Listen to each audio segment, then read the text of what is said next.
بسم اللہ الرحمن الرحیم۔ السلام علیکم ورحمۃ اللہ۔ Field marshal army chief general Asim Munir کو اس وقت وردی کے اندر باوردی صدر بنانے کی کیمپین شروع کر دی گئی ہے، اور اس کیمپین کو لیڈ کرنے والا کوئی اور نہیں، اسٹیبلشمنٹ کا انتہائی قریب سمجھا جانے والا، اسٹیبلشمنٹ کے انتہائی قریب ہونے والا اور اسٹیبلشمنٹ کی زبان بولنے والا سابق secretary election commission of Pakistan Qamar Dilshad, جن کے آج کل انٹرویوز کی پرمار ہے۔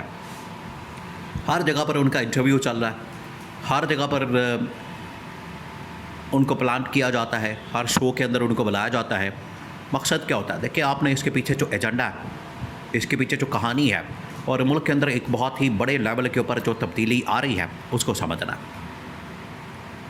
پاکستان کے اندر جو حالات بن چکے ہیں، جو بڑی ہی کرٹیکل سچویشن آ چکی ہے، اس میں تبدیلی تو ناگزیر ہے، تبدیلی تو ہو کے رہے گی۔ اب اس کے اندر کون آتا ہے، کون جاتا ہے، اور وہ ملکی حالات کے ساتھ کیا کرتا ہے، یہ دیکھنا ہے، کیونکہ وقت ایک سا نہیں رہتا، حالات بدل جاتے ہیں، شخصیات بدل جاتی ہیں، چہرے بدل جاتے ہیں۔ 47 سے لے کے آج تک کوئی بھی پرماننٹ نہیں، وہ تمام کے تمام لوگ بدل گئے ہیں۔ تو یہ جو شہباز شریف ہے، آصف زرداری ہے، یہ کس کھیت کی مولی ہے؟ انہوں نے بھی جانا ہے، ان کا وقت آ گیا ہے، اور ان کے خلاف اب پورے کے پورے معاملات فیلڈنگ سیٹ کر دی گئی ہے۔ اب ہونے کیا جا رہا ہے؟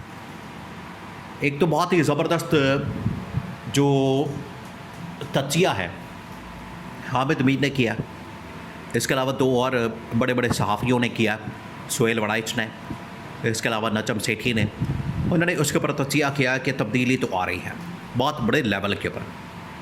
اب جب یہ بڑے لیول کے اوپر تبدیلی کی بات کی جاتی ہے، تو اس سے مراد یہ ہے کہ وزیر اعظم ہاؤس میں، صدر کے ہاؤس میں، ایوان صدر میں، یا پھر اسٹیبلشمنٹ کی جانب سے، یہاں پر تبدیلی کی باتیں ہوتی ہیں۔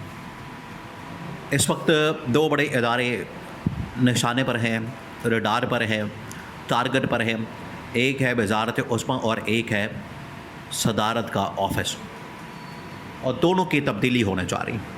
پہلے جس کی تبدیلی ہوگی وہ ہوگی صدر کی، اور اس کے لیے جو پورا پلان تیار کیا گیا ہے، وہ سارا کا سارا اب کھول کے رکھ دیا ہے قمر دلشاد نے۔ انہوں نے بتا دیا ہے کہ کس طریقے سے یہ تبدیلی ہونے جا رہی ہے، اور باورتی اب قمر دلشاد نے کیا بات کی؟ انہوں نے ایک انٹرویو دیا، اس کے اندر انہوں نے اس چیز کا انکشاف کر دیا ہے، بہت بڑا انکشاف کیا گیا۔ انہوں نے کہا ہے کہ میری خود بذات خود بات ہوئی ہے، بذات خود میں نے انٹریکشن کیا 1 to 1 جنرل عاصم کے ساتھ۔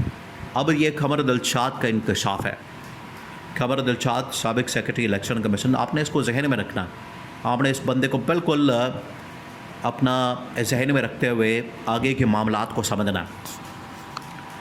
اور اس سے پہلے بھی جتنی بھی ترامیم آئی ہیں، 26ویں ہو جائے، 27ویں ہو جائے، اور اب 28ویں، جب بھی قمر دلشاد کو لائن پہ لیا گیا، انہوں نے کوئی بھی بات کی، کہانی سنائی، انہوں نے کوئی بھی چیز بیان کی، سیم منوان وہی ہوتا تھا، آج بھی وہی ہونے جا رہا ہے۔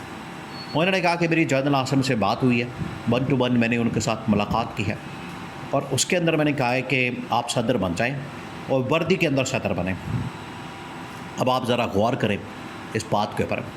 انہوں نے کہا کہ میری ملاقات ہوئی، میں نے بات کی، اور میں نے فیلڈ مارشل کو کہا کہ آپ صدر بنیں وردی کے اندر، اور اس طرح کے صدر نہیں آپ نے بننا عارف علوی کی طرح، ممنون حسین کی طرح، یا آج کے آصف زرداری کی طرح۔ یہ بھی بے اختیار قسم کے، یتیم قسم کے، مسکین قسم کے، لاچار قسم کے صدر ہیں، جب مرضی ان کو ہٹا دیا جائے، فارغ کر دیا جائے۔ فیلڈ مارشل کو کہا گیا کہ آپ نے اس طرح کا صدر نہیں بننا، آپ نے صدر بننا ہے ڈنڈے والا، آپ نے صدر بننا ہے وردی کے اندر یونیفارم والا، آپ نے صدر بننا ہے طاقت والا، جس طرح سے ایوب خان تھا، جس طرح سے یحییٰ خان تھا، جس طرح سے ضیاء الحق تھا، جس طرح سے مشرف تھا۔